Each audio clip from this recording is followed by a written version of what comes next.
दोस्तों, कर्नाटक में पूरी तरह से छा गया है कांग्रेस और बीजेपी को एक बड़ी हार का सामना करना पड़ा है।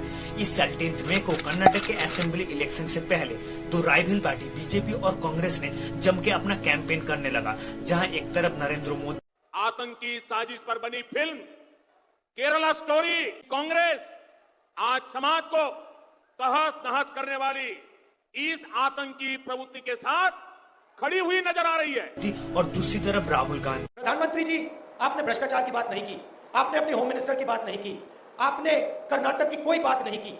एक काम तो करिए, आप अगले 5 साल में कर्नाटक के लिए क्या करने जा रहे हो, आपकी सरकार क्या करने जा रही है, ये तो बता दीजिए। स्पीच के दौरान दोनों पार्टी एक दूसरे की खामियां निकालने लगे, गलतियां ढूंढने लगे। अल्टीमेटली गला फाड़ फाड़ के चिल्लाने से बीजेपी को कोई भी फायदा नहीं हुआ, बल्कि नुकसान हुआ। और ये फायदा हुआ किसको? पिछले बार नुकसान में रहने वाले कांग्रेस को। आप सोच सकते हो पिछले 5 सालों के अंदर कर्नाटक में ऐसा क्या हुआ है जिस वजह से कर्नाटक के लोग नहीं चाहते हैं कि बीजेपी सत्ता में आए। लेकिन क्यों, आइए समझते हैं।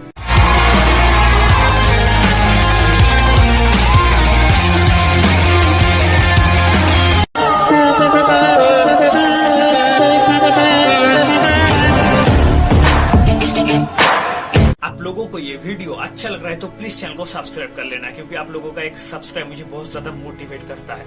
अपने टॉपिक पे वापस आते हैं। इस साल कांग्रेस को एक हिस्टोरिकल जीत मिली है। भारत जोड़ो यात्रा के बाद हिमाचल प्रदेश की जीत कांग्रेस के लिए एक एंटीडोट की तरह था। कर्नाटक के अंदर चुनाव जीतना कांग्रेस के लिए एक बूस्टर डोज से कुछ कम नहीं था, और इसी बूस्टर डोज की वजह से नरेंद्र मोदी का विजय रथ दलदल में फंस गया। साल 1985 के बाद से इस स्टेट के अंदर लोगों ने कभी भी सत्ता में रहने वाले पार्टी को दूसरी बार नहीं चुना है, और ये सिलसिला कांग्रेस के जीत के साथ जारी है। 2018 में कर्नाटक में असेंबली इलेक्शन में बीजेपी को 108 सीट मिली थी और कांग्रेस को सिर्फ 80।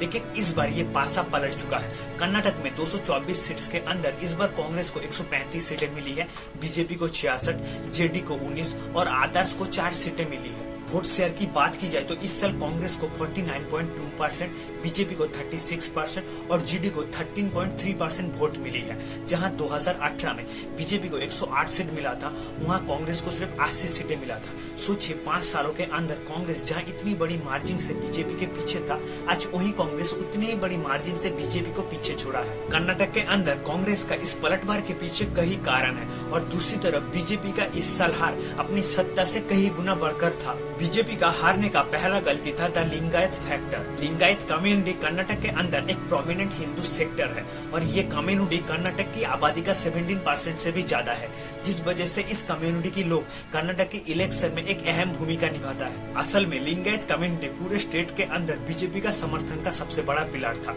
लेकिन इस बार लिंगायत कम्युनिटी बीएस येदियुरप्पा को मुख्यमंत्री की पद से छोड़ने के लिए मजबूर करना और पार्टी की तरफ से बोला गया इस बात को इनकार करने के लिए पार्टी से बहुत ज्यादा नाराज था, क्योंकि येदियुरप्पा 1980 के शुरुआत से लिंगायत कम्युनिटी का एक प्रोमिनेंट फेस है और लिंगायत कम्युनिटी की वोट को बीजेपी के पक्ष में लाने के लिए एक महत्वपूर्ण भूमिका निभाया है।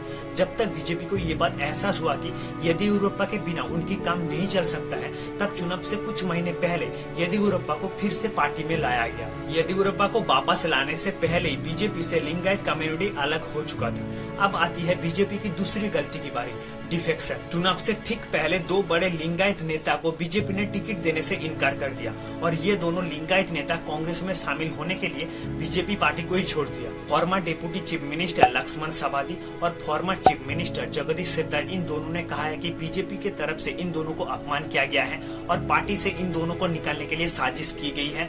और पार्टी के अंदर 2 से 3 बड़े लोग ही ये सब फैसले लेते हैं, जिस वजह से इन दोनों नेताओं को अपनी कम्युनिटी के लोगों से बहुत ज्यादा सपोर्ट मिला और लिंगायत कम्युनिटी के लोग बीजेपी के खिलाफ और भी ज्यादा भड़क उठा। अब बारी आती है बीजेपी की तीसरी गलती की, द नंदिनी अमूल कंट्रोवर्सी। कांग्रेस जिसने अपने चुनाव प्रचार के दौरान नेशनल इश्यूज को उठाने से खुद को रोका, और दूसरी तरफ बीजेपी ने इन्हीं नेशनल इश्यूज को लोगों के सामने लाया। बीजेपी ने चुनाव प्रचार के दौरान नंदिनी अमूल कंट्रोवर्सी को बहुत ही चालाकी से लोगों के सामने लाया, और ये दावा किया गया Amul local milk cooperative Nandini को हड़पना चाहती है, जिसका कर्नाटक के अंदर गहरा प्रभाव था, खासकर डेयरी किसानों के बीच।